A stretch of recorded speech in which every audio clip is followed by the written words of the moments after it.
So people ask me what bass I am using when I play my Rocksmith bass covers, and here she is. This is my Fender Road Worn 60s jazz bass, all dressed up with our pretty strap on her.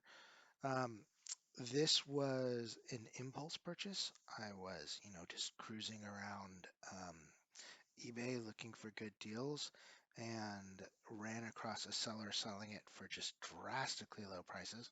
And my first email to them was, okay, what's wrong with it? And he explained, nothing. I'm just a professional who was gifted this by Fender, no longer need it. And so, this is my opening bid or make an offer. And I made an offer for what his opening bid was. He accepted it. And 615 or $25 later, I had this bass and knew these were running, I think, $1,300 at the time. I'm not sure, somewhere around there. Um, right now, at over at Guitar Center, they only have one in stock. These have been out for a while. They have an open box Fender Road Worn 60s Jazz Bass Fiesta Red, the exact one I have, for just under $1,000. By the time you add tax, it's probably going to be a little over $1,000. Um, they also have a the flea version, which comes in a shell pink. From what I understand, other than that, it's well, I guess there's some electronics differences there too, but very similar bass. Um, the electronics on the flea one don't work quite the same way as your typical Fender jazz bass, whereas mine does. Um, let's go ahead and, for the sake of looking at mine, let's talk about what it is that I like about this and why this ended up becoming my favorite bass over basses that are, my go-to, what I reach for bass over basses that are much more expensive that I own. What I love about it, jazz basses in particular, is that they have a thin neck, both in width across and in depth. To me, that makes them, one, I learned on a bass with a thin neck, so for me, that's running home to mama, that's what's comfortable and familiar. But also the argument to it of why, when I'm playing basses with thicker necks, why I prefer this to those is that there's less meat and wood in the way. So it's easier for me to maneuver around it and get to the notes that I'm trying to get to in a hurry. Um, and it just makes it easier to play. A lot of bass players are fans of basses that come with thick necks, particularly Fender precision bass fans will say, and I say this a lot in my videos, they will say, well, the thicker neck forces you to use proper technique. That's great and all, but it still hurts my hand, and by the end of the day, I'm cramping up from all the stretching that I'm having to do to get around that neck, um, even with proper technique. It's just thin neck is just much, much more comfortable, easier to play. There are a lot of other reasons why you might prefer a precision bass to a jazz bass. I don't think the neck is a reasonable argument of why you would prefer precision over the jazz. I think in that category, the jazz wins. What do I like about this bass compared and over other jazz basses? Well, at the same time, I had also bought, because I was looking for a Fender jazz bass, I also bought a Player Series bass. Now, both are made in Mexico, although I believe this particular one, the parts are made in America, or at least most of them, and then sent off to Mexico to be assembled. Um, so I've been told. I don't know if that's true or not. Um, with both of these being made in Mexico, there are drastic differences in fit, finish, and quality. The fit and finish is just way superior on this bass, as you'd expect for the money. The Player Series is a bit of a rattle can. The extraneous noise, the clicking, clacketing that it's making is so loud that you can hear it 2, 3 rooms over, and people are, telling you need to knock it off and stop making noise and let them sleep. Um, in which case, I'd switch to another bass like this one that doesn't make as much noise. Um, this doesn't do that. It's just super quiet. But every bass is going to make a little bit of extraneous noise, just mechanically. This is very little in that respect. The pickups quality is definitely a major improvement on this bass over the Player Series.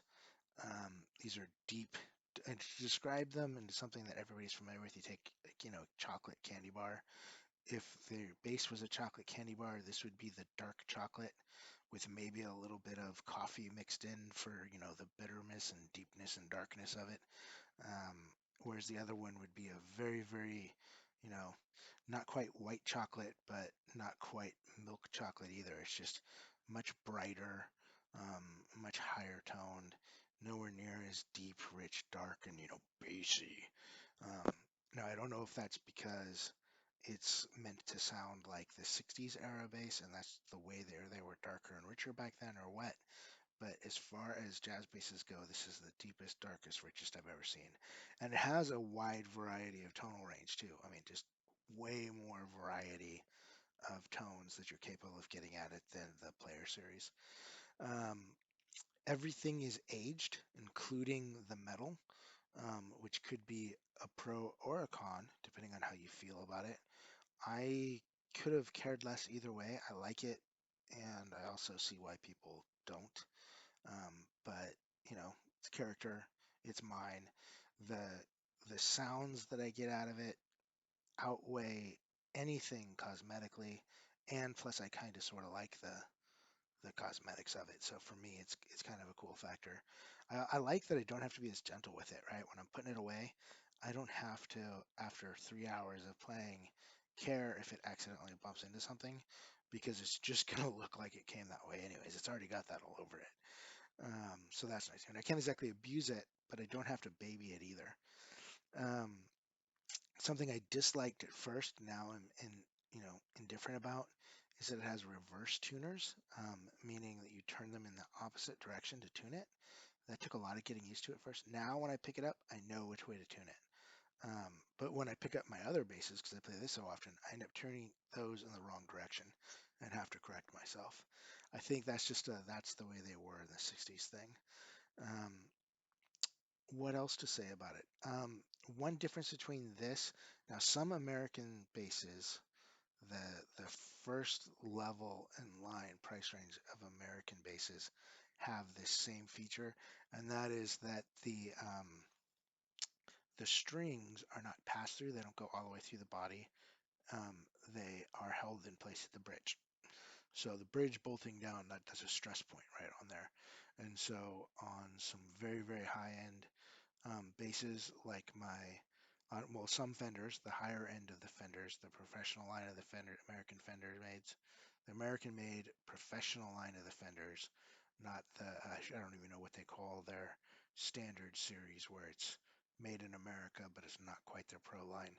Um, those do not pass through the body, neither does this.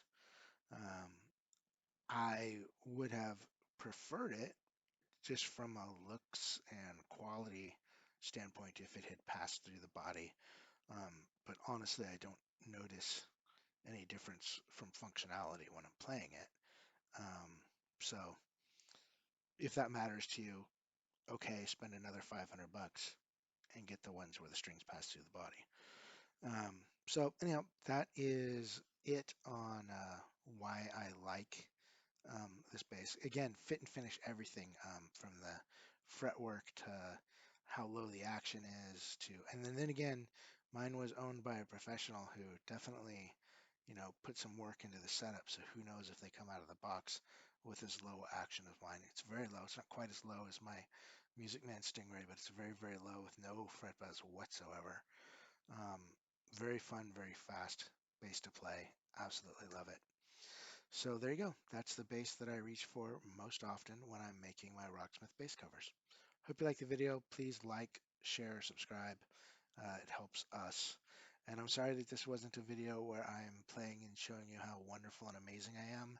I am nowhere near as wonderful and amazing of a player or nearly as good looking as this bass is. So trust me, you didn't miss out on anything. Um, and thank you for watching.